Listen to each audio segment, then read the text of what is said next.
ইদগাম ইকলাব ইখফা ইজহার ইদগাম ইজহার ইদগাম ইজহার ইদগাম ইকলাব ইখফা। ইজহার ইখফা। আচ্ছা, এখন ইজহার কি, তাই না? এটা জানি। ইজহার অর্থ হলো প্রকাশ করা, মানে স্পষ্ট করা। ইজহার মানে কি? প্রকাশ করা। প্রকাশ করা বা স্পষ্ট করা, হ্যাঁ, পরিষ্কার করা।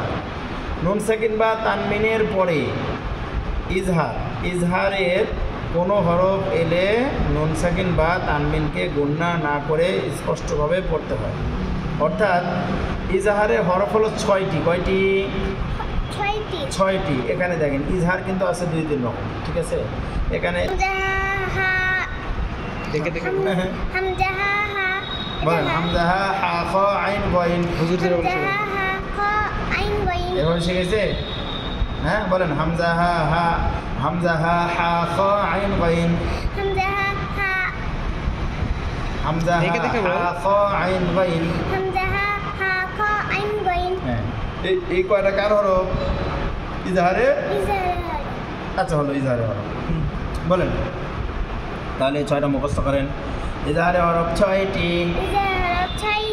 হামজা হা খ আইন গইন। হামজা হা খ আইন গইন। হামজা হা খ আইন গইন। হামজা হা খ আইন গইন। হামজা হা খ আইন গইন।